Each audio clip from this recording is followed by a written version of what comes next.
जैसे हमारे पास process state है, यहाँ पे टू स्टेट प्रोसेस मॉडल है कि हमारे पास नॉट रनिंग या प्रोसेस हमारे पास क्या कर रहा होता है, रनिंग स्टेट के अंदर मौजूद होता है। तो ये हमारे पास इस तरह से डिफरेंट स्टेट्स, आगे अभी 5 स्टेट्स को भी डिस्कस करते हैं, 6 स्टेट्स को भी डिस्कस करते हैं। ठीक है, मैं आपको थोड़ा सा उसका एक एग्जांपल के तौर पे आपको दिखा देता हूँ।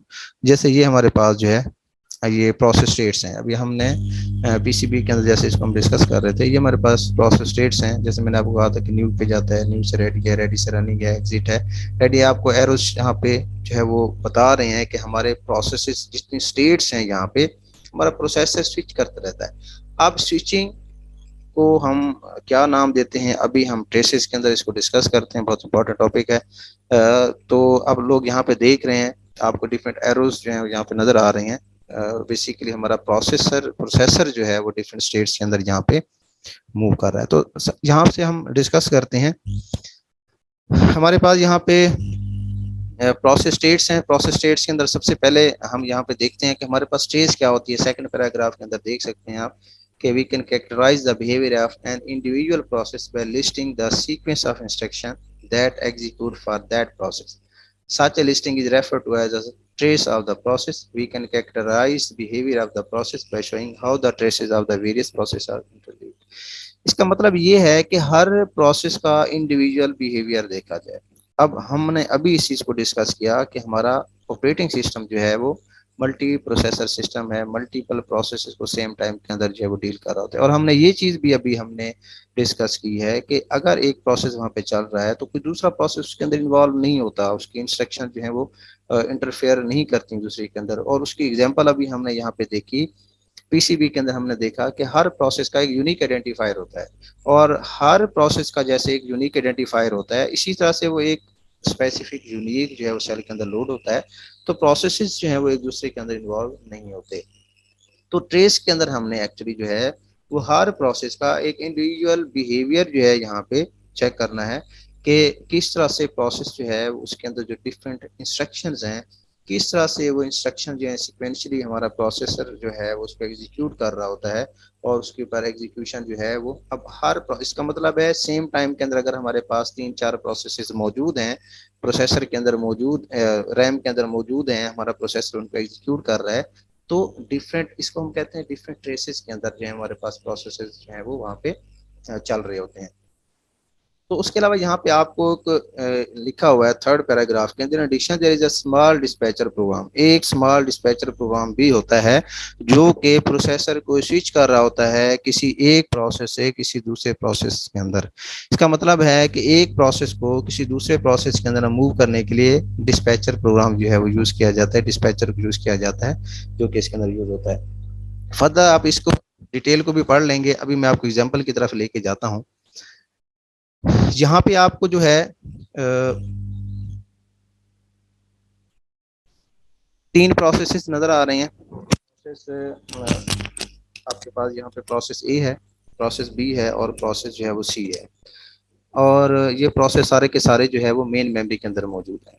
अच्छा, यहाँ पे अगर आप इसके अंदर ऊपर डिटेल पढ़ेंगे तो यहाँ पे क्लियरली लिखा हुआ है कि हम यहाँ पे एज्यूम कर रहे हैं कि हमारा जो प्रोसेस ए है वो कम्प्लीटली यहाँ पे लोड हो चुका है, प्रोसेस बी है वो भी कम्प्लीटली यहाँ पे मौजूद है, प्रोसेस सी जो है वो भी यहाँ पे कम्प्लीटली मौजूद है, और डिस्पैचर भी यहाँ पे मौजूद। डिस्पैचर क्या करेगा, अभी हमने इसके बारे में पढ़ा कि डिस्पैचर का काम ये है कि अब हमारा प्रोसेसर के पास 3 प्रोसेसेस मौजूद हैं। अब हमारे प्रोसेसर ने इन तीनों प्रोसेस को सिमिल्टेनियसली लेके चलना है। तो डिस्पैचर क्या करेगा, प्रोसेसर को हेल्प करेगा कि वो प्रोसेसर जो है हमारा प्रोसेस ए से बी, बी से सी, फिर अगर इसके दरमियान फिर वो फ्लक्चुएट करता है, फिर वो स्विच करता है, तो डिस्पैचर जो है वो उसको हेल्प करेगा कि वो प्रोसेसर जो है वो प्रोसेस ए से प्रोसेस बी की तरफ जा सके। तो आपको यहाँ पे मेन मेमोरी नजर आ रही है, हमारे 3 प्रोसेसेस जो है यहाँ पे लोड हैं, और आपको यहाँ पे प्रोसेस के जो है वो डिफरेंट यहाँ पे आपको आप कह सकते हैं कि आपको यहाँ पे उसके मेमोरी एड्रेसेस भी यहाँ पे नजर आ रहे हैं। अब देखें हमारे पास डिस्पैचर को जो एलोकेट किया गया है मेमोरी एड्रेसेस वो 100 से स्टार्ट हो रहा है। इसको अभी हम आगे जाके देखते हैं। प्रोसेस ए को जो है वो 5000 से जो है वो स्टार्ट हो रहा है, और प्रोसेस बी जो है हमारे पास 8000 है, और प्रोसेस सी जो है उसका सेल का एड्रेस जो है वो 12000 है। और यहाँ पे आप देख रहे हैं प्रोग्राम काउंटर को, इसका मतलब ये है कि हमारे पास प्रोसेसर के पास जो है, जब भी प्रोसेसर किसी भी प्रोसेस को एग्जीक्यूट करेगा तो वो देखेगा प्रोसेस ए जो है फॉर एग्जांपल उसके पास पहले आया है, तो उसके बाद जब प्रोसेस ए अभी रन कर रहा है तो प्रोग्राम काउंटर ने नेक्स्ट 8000 जो कि प्रोसेस बी का है उसको यहाँ पे फेच किया हुआ है। ये सिनेरियो ऑलरेडी हम हाइपोथेटिकल मशीन के अंदर पहले भी डिस्कस कर चुके हैं। फर्दर इसको हम देखते हैं, इसकी और यहाँ पे पिक्चर देखते हैं। आपने इसकी डिटेल यहाँ पे पढ़ लेनी है। अब यहाँ पे तीन प्रोसेसेस की एक ट्रेस बनाई गई है। अब हमने पढ़ा, अभी डेफिनेशन पढ़ी थी ट्रेस की, कि हम हर प्रोसेस के इंडिविजुअल बिहेवियर को यहाँ पे चेक करते हैं। हर प्रोसेस का इंडिविजुअल बिहेवियर जो है यहाँ से एग्जीक्यूट होता है। अब इसका मतलब है कि प्रोसेस ए जिसका एड्रेस अभी हमने देखा कि ये 5000 से चल रहा था, आप देख सकते हैं कि ट्रेसेस के अंदर उसके एड्रेस मौजूद। इसका मतलब है कि प्रोसेस ए के अंदर ये सीक्वेंस ऑफ इंस्ट्रक्शन मौजूद हैं 5000 से लेकर 511 तक, टोटल 12 हैं। इसी तरह से ट्रेसेस बी को हम देखते हैं कि इसके अंदर 4 हैं। इसी तरह से हम ट्रेसेस सी को देखते हैं, ट्रेस को, उसके अंदर भी 12 हैं। इट मीन्स कि हमारे पास तीन प्रोसेसेस हैं, प्रोसेस ए बी और सी। हर प्रोसेस के अंदर यहाँ पे आपको ट्रेस के अंदर जो है वो सीक्वेंस ऑफ इंस्ट्रक्शन नजर आ रही है। इसका मतलब है कि अब प्रोसेसर जो है, अब ट्रेस के अंदर हर इंडिविजुअल प्रोसेस की सीक्वेंस ऑफ इंस्ट्रक्शन यहाँ पे मौजूद है और प्रोसेसर हमारा इसको यहाँ पे देखेगा, इसको स्टार्ट करेगा। तो प्रोसेस ए स्टार्ट लेगा 5000 से, बी 8000 से और सी जो है वो 12000 से यहाँ पे लेगा। अब किस तरह से प्रोसेस यहाँ पे मूव कर रहा है, किस तरह से एग्जीक्यूशन हो रही है, यहाँ पे मैं आपको उसको थोड़ा सा समझा देता हूँ। अब यहाँ पे देख सकते हैं कि हमारे पास जो है वो यहाँ पे प्रोसेस की वही सेम सीक्वेंस मौजूद है। सबसे पहले हमारे पास, जैसे हमने देखा ट्रेस के अंदर, सबसे पहला हमारे पास यहाँ पे डिटेल के अंदर देखेंगे कि हमारा प्रोसेसर जो है आफ्टर 6 इंस्ट्रक्शन जो है वो स्विच करेगा किसी दूसरे प्रोसेस की तरफ। इस बात को आप लोगों ने अभी गौर से सुनना है। ऊपर स्टेटमेंट के अंदर आप लोगों ने इसको पढ़ लेना है कि हमारे पास प्रोसेसर जो है वो हर 6 इंस्ट्रक्शन के बाद वो स्विच करेगा एक प्रोसेस से दूसरे प्रोसेस की तरफ with the help of dispatcher.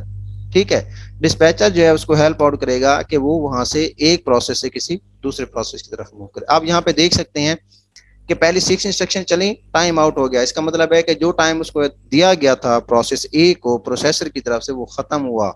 अब उसके अगेंस्ट डिस्पैचर ये कोड जनरेट करेगा जो कि आपको यहाँ पे शेडेड एरिया के अंदर नजर आ रहा है। शेडेड एरिया के अंदर बेसिकली ये डिस्पैचर है जो कि अब जो प्रोसेस, अब डिस्पैचर जो है वो सारे प्रोसेसेस के अंदर सेम यूज होगा क्योंकि सेम टाइम के अंदर जो है वो यहाँ पे ये सारे के सारे चल रहे हैं। तो डिस्पैचर जो है वो बेसिकली यहाँ पे उसका काम क्या है कि वो इसको जो प्रोसेस ए है उसका जो है वो जो उसका टाइम आउट हुआ है उसके अगेंस्ट डिस्पैचर कोड जनरेट करेगा और उसको आगे स्विच कर देगा प्रोसेस बी की तरफ। अब प्रोसेस बी के अंदर हमारे पास टोटल क्योंकि 4 इंस्ट्रक्शन जहाँ पे मौजूद थी तो चारों एग्जीक्यूट हुई। अब इसका मतलब है कि एक और यहाँ पे आयो रिक्वेस्ट, एक और कोई इंटरप्ट जनरेट हुआ।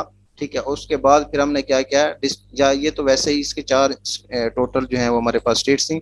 जैसे एंड हुई तो सेम देखें कोड है डिस्पैचर का, वो फिर इसको मूव कर देगा नेक्स्ट इंस्ट्रक्शन की तरफ जो कि हमारे पास सी प्रोसेस है। आप यहाँ पे देख सकते हैं 12000 से यहाँ से स्टार्ट हो रहा है। फिर हमारे पास इसी तरह से जो सी प्रोसेस है वो यहाँ से चलता रहेगा और उसकी 6 इंस्ट्रक्शन के बाद फिर टाइम आउट होगा, फिर डिस्पैचर जो है उसको नेक्स्ट प्रोसेस, अब हमारा प्रोसेस 5005 तक चला था प्रोसेस ए, उसके रिमेनिंग जो है वो 6 इंस्ट्रक्शन मौजूद थी। प्रोसेस हमारा प्रोसेसर जो है हमारा फिर स्विच कर गया प्रोसेस ए की तरफ। फिर आफ्टर 6 इंस्ट्रक्शन जो है हमारा प्रोसेस यहाँ पे स्विच कर गया। अब बी तो हमारा प्रोसेस ऑलरेडी यहाँ पे एंड हो चुका था। उसके बाद हमारे पास प्रोसेसर जो है वो फिर यहाँ पे मूव कर गया प्रोसेस सी की तरफ। तो यहाँ पे हमारे पास इस तरह से जितनी भी ट्रेसेस होंगी वो यहाँ पे चलती रहेंगी।